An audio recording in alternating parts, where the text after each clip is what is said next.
So what, like, that bad run freaked me out a bit, and I went back to the tactic. I thought, here comes the dip, so what can we do? Without wanting to change too much, we've just made a couple of slight tweaks, which is probably the way to go when you're winning and then suddenly losing. It's not to panic, so this is what we did. The first one that stands out, as you can probably tell, is we dropped our defensive midfielder even more defensive, and we've added hold position. So he's basically going to look after everybody in there. We did have him up here. We're now going to bring him back down, mostly because I noticed in the data report, under assists conceding, the through balls were up to 15. Now you can see the last 15 matches are down to 9, so it is having a good effect. So that was the first change. The next change was we made Kalina into a stopper, so he bursts forward and goes for the ball. He's ideally suited for that, so that's going to be him going forward. Next up, we changed Condela's role to poacher. He was struggling a bit in his advance forward.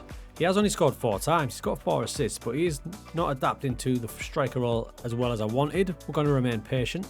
And we also added some player instructions. Now, the first tactic I showed you had none. It was a complete blank slate, but we've just added a few. You saw hold position on defensive midfielder. My wing back, he's now got to dribble more, run wide with ball. I want him to act like a winger, which is what Lottie basically is. We've also got Shanetti taking more risks because he's more than capable of doing that.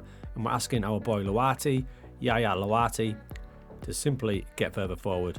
The effects from that have meant that we've maintained our position in the top half of the table. We are 5th, but we're a bit behind Padova now, who seem to be absolutely storming the league. 52 points, so we're 8 off them.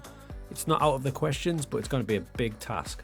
The good news is we've remained pretty solid. We've only conceded 21, so a goal a game, and still scoring goals. So that conceding record is largely down to our boy Rizzo. As you can see, he's out of the team at the minute, but don't panic, he's just injured. And there he is. He's out for a couple of weeks. He's got 8 clean sheets, but as you can probably see over here, drama is beginning to happen. With one of our chosen one players, he's wanted by some of the top clubs in Europe, which has led to this. I've turned down a bid from Udinese, and he is not happy. He already wants to leave us. The question is, what do we do? Now, thankfully, when I first got there and I saw he was a baller, I gave him a new contract and extended it up until 2026. So really, we can play hardball, and he's not going anywhere because he doesn't have a release clause, and he's probably the main one of the chosen ones that I do not want to lose. The other thing that needs to be considered is our finances, because when we joined, our balance was 2.6 million. Looking good, but it looks like we're hemorrhaging money for some reason, and it's losing money every month. I don't know if our chairman's holding parties, but I'm a bit worried about this. But remember, if we lose Rizzo, a chosen one player, we have to replace him with someone from within the club, and our keepers aren't great. So it may be a question of, if we do lose Rizzo, a new chosen one is born from the under-20s. And we could have some potentially good news here with this preview of the youth intake. I don't want to get too excited, but it does say there's a couple of key players coming in for an excellent overall intake. There could be new ones. You can see as far as the season goes, we started great, then there was that rough patch, which is probably brought on by me, you know, because in the Zebra game, the Serie C Cup, we played awful, but I rested a load of the team. I was prepared to sacrifice that match, but it led to us losing 3 in a row, which had me banging my head against the wall, and that's when we brought the changes in, and we've just kind of got it back now. This screen will show you the amount of micromanaging, in-match management I am doing. We start in our formation, our set formation, but when I'm trying to hold on to leads, you can see the various combinations I've used for 3-4 minutes here and there, just to try and see how matches. Now let's be real, it looks like in January that we are playoff bound, doesn't it? It does look that way. I've decided to take your advice and disregard Juve as an affiliate.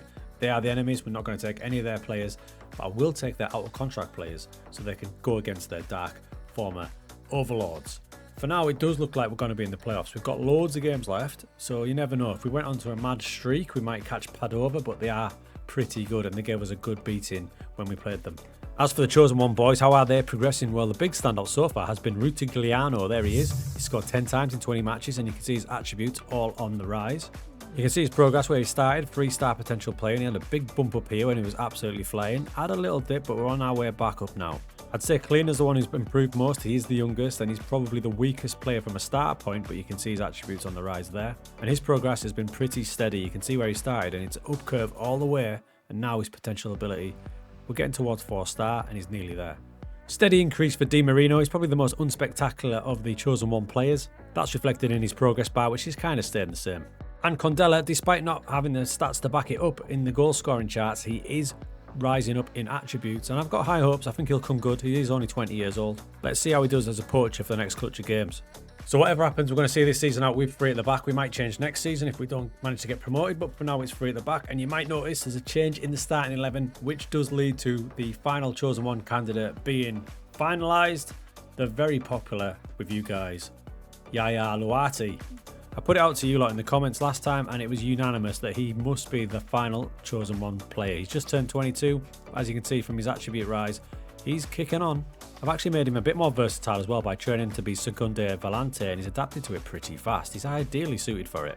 So now we've finally got our chosen ones. They are the 6 that will be in the starting 11 every match when available throughout this save, as long as they don't get sold with those pesky clauses, that is. But because this is a long haul save and I'm taking my time, it's great to see us in match. We do pass it around beautifully. Sometimes we do lack a bit of a cutting edge if Shinetti isn't getting involved enough, so that's something to think about. But as you can see from the pass map, it's getting blinged around all over the place. Now, because we're in January, you can probably see by my wage budget that we can't actually do any moves, which I'm not mad about in Season 1, but what I like to do is just start planning for the end of the season up in the shortlist. So far, I've got 3 players locked in that I'm really interested in. Garrido's out of contract at Barca in the summer. He'd be a dream signing.